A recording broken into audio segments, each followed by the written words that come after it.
Hi guys, here is the review of The Secret of the Siledar's web series. Chhatrapati Shivaji Maharaj గురించి తెలియని వారు మన భారతదేశంలో ఎవరు ఉండరు. గుజరాత్లో ఆయన్ని దేవుడి కన్నా ఎక్కువగా పూజిస్తూ ఉంటారు. అలాంటి ఛత్రపతి శివాజీ మహారాజ్ నిధి ఏమైంది?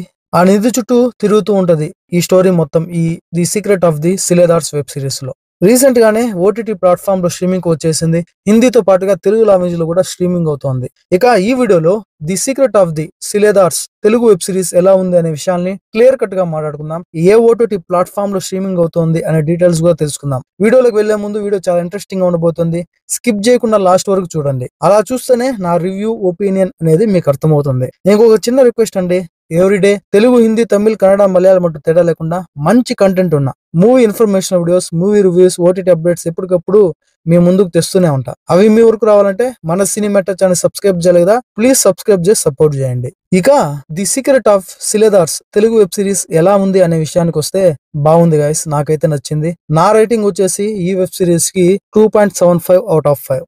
బేసిక్ గా ఈ వెబ్ సిరీస్ చూస్తే శివాజీ మహారాజ్ గురించి, వారి గురించి ఇంకా చాలా మందికి తెలియని విషయాలు కూడా తెలుసుకునే అవకాశం ఉంది. లిటరలీ చెప్తున్నా, చాలా బాగా అర్థమవుతుంది. చాలా బాగా ఎంగేజ్ చేసే ఎలిమెంట్స్ ఉన్నాయి. ఒక్క సీజన్ 1 లోనే చాలా వరకు డీటెయిలింగ్ గా చూపించారు. శివాజీ మహారాజ్ గురించి, ఆయన నిధి గురించి చాలా విషయాలు ఖచ్చితంగా తెలుసుకుంటారు. మెయిన్ గా శివాజీ మహారాజ్ ఆయన గొప్పతనం గురించి తెలుసుకుంటారు. మెయిన్ గా ఈ వెబ్ సిరీస్ లో వచ్చేసి శివాజీ మహారాజ్ గారి సింహాసనాన్ని వారి అనుచరులు హై టెక్నాలజీతో అప్పట్లోనే ఒక చోట కొన్ని క్లూస్ పెట్టి దాచిపెట్టుంటారు. మెయిన్ గా సింహాసనం కోసం వేట సాగిస్తారు. అటు మెయిన్ రోల్ నటించినటువంటి హీరో కావచ్చు, ఇటు విలన్ కావచ్చు, వారి బృందాలు అవి చాలా ఎంగేజ్ చేసే విధంగా ఉంటాయి. థ్రిల్లింగ్ ఎలిమెంట్స్ చాలా వరకు బాగున్నాయి.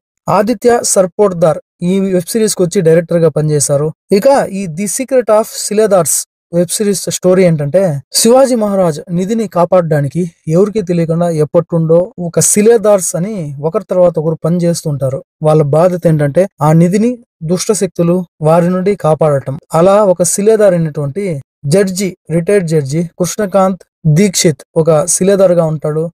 ఎలాగైనా సరే వారి కోసం ఒక రాష్ట్ర గవర్నరే విలన్ గా మారి ఎలాగైనా దాన్ని దోచుకోవాలని చెప్పిందే ట్రై చేస్తూ ఉంటాడు. అతని నుండి కాపాడడానికి చాలా ప్రయత్నాలు చేస్తూ ఉంటాడు. మెయిన్ హీరో ఎవరైతే ఉన్నారో వాళ్ళ నాన్న కూడా ఒక సిలేదార్, కానీ అతన్ని ఈ గవర్నర్ చంపించేస్తాడు. కాబట్టి అతని కొడుకు కోసం వెతుకుతూ ఉంటాడు. హీరో ఎవరైతే నాన్న చనిపోయారో సిలేదార్, అతని కొడుకే main hero doctor Ravi Bhatt Dikshit ఇద్దరు కలుసుకున్న తర్వాత దీక్షత్ రవి భట్ కి ఈ సిలేదార్ గురించి, శివాజీ మహారాజ్ నిధి గురించి చెప్పే ప్రయత్నం చేస్తాడు. అంతలోనే దీక్షత్ ని కూడా చంపేస్తారు విలన్. దాంతో ఫుల్ కన్ఫ్యూజన్ లో పడిపోయిన హీరో వచ్చేసి వారి తమ్ముడు మరొక అమ్మాయితో కలిసి నిధి వేట కోసం, ఆ సింహాసనం కోసం వెతికే పనిలో పడతాడు. కొన్ని క్లూస్ ఆధారంగా ఆ నిధి వరకు వెళ్ళాడా లేదా, చివరికి శివాజీ మహారాజ్ సింహాసనాన్ని హీరో కనుగొన్నాడా లేదా, ఆ ప్రయత్నంలో ఎటువంటి ఇబ్బందులు గురయ్యాయి హీరోకి అనేది చాలా క్లియర్ కట్ గా చూపించారు. ఇదే మెయిన్ స్టోరీ. అంటే ప్రతి ఎపిసోడ్ కూడా ఓన్లీ 35 మినిట్స్ లోపే ఉంటది. దాదాపుగా 6 ఎపిసోడ్స్ ఉన్నాయి. ఒక సీజన్ లోనే మొత్తం క్లారిటీగా చూపించేశారు. చాలా వరకు మ్యూజిక్ కూడా చాలా వినుసొంపుగా ఉంది, చాలా ఆహ్లాదకరంగా.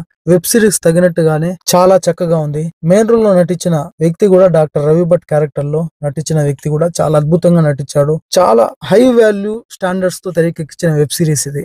మెయిన్ గా వచ్చేసి శివాజీ మహారాజ్ గురించి, ఆయన గొప్పతనం గురించి చాలా విషయాలు తెలుసుకుంటారు. తెలియని వాళ్ళు చాలా విషయాలు తెలుసుకుంటారు. ఇది మాత్రం ఖచ్చితంగా నేను బల్లగుద్ది చెప్తున్నా. సాక్షాత్తు ఒక రాష్ట్ర గవర్నరే విలన్ గా మారి నిధి కోసం హీరోకి ఆటంకం తలబెడుతూ ఉంటాడు. ఏదైతే వారిద్దరి మధ్య జరిగే పోటాపోటీ ఎలిమెంట్స్ ఉన్నాయో, సీన్స్ ఉన్నాయో చాలా థ్రిల్లింగ్ కి గురి చేస్తాయి. దాంతో పాటుగా నిధి అన్వేషణలో హీరో చేసే సాహసాలు, ఆ థ్రిల్లింగ్ ఎలిమెంట్స్ చాలా వరకు బాగున్నాయి. ఇక మైనస్ల గురించి మాట్లాడుకుంటే ఇంకొంచెం థ్రిల్లింగ్ ఎలిమెంట్స్, ఎంగేజ్ చేసే సీన్స్ ఏవైతే ఉన్నాయో ఇంకా బాగా రాసుకొని ఉంటే బాగుంది అనిపిస్తుంది. అవి కొంచెము ముందే మనం ఊహించే విధంగా ఉన్నాయి. ఉన్న 1-2 ట్విస్టులు కూడా మనం ఎక్స్పెక్ట్ చేస్తాం ముందుగానే. కాబట్టి ఆ రకంగా కొద్దిగా ఇబ్బంది అనిపించింది. ఇక ఒక రాష్ట్ర గవర్నర్ అంటే ఎంత పవర్ ఉంటుంది, ఈక్వల్ టు సీఎం. అటువంటి గవర్నర్ డైరెక్ట్ గా ఇన్వాల్వ్ అయితే ఏ విధంగా ఉంటుంది? ఇంకా పవర్ గా విలన్ ఇంకొంచెం, ఒక రాష్ట్ర గవర్నర్ విలన్ అయినప్పుడు అతన్ని ఇంకా కొంచెం పవర్ గా, ఇంకొంచెం బలంగా చూపించుంటే బాగుంది అనిపించింది. ఎందుకో వీక్ చేశారు. ఇక క్యారెక్టర్స్ పరంగా చాలా బాగున్నాయి. నిర్మాణ విలువలు కూడా చాలా హై స్టాండర్డ్స్ లో ఉన్నాయి. చాలా బడ్జెట్ పరంగా కూడా చాలా బాగానే ఖర్చు పెట్టారు అనిపించింది. ఓవరాల్ గా ఒక మంచి వెబ్ సిరీస్ చూసామనే ఫీలింగ్ అయితే ఖచ్చితంగా కలుగుతుంది. ఇదండి వీడియో. ఇక ఈ వెబ్ సిరీస్ వచ్చేసి January 31 నుండి హాట్‌స్టార్ లో హిందీతో పాటుగా తెలుగు లాంగ్వేజ్ లో స్ట్రీమింగ్ అవుతుంది. మీరు ఆల్రెడీ ఈ వెబ్ సిరీస్ చూస్తుంటే ఎలా ఉంది, ఎలా అనిపించింది మీకు అనేది కామెంట్ సెక్షన్ లో కామెంట్ చేయండి. నెక్స్ట్ వీడియోతో మళ్ళీ కలుద్దాం. అప్పటి వరకు stay tune. Please subscribe and support. Thanks for watching.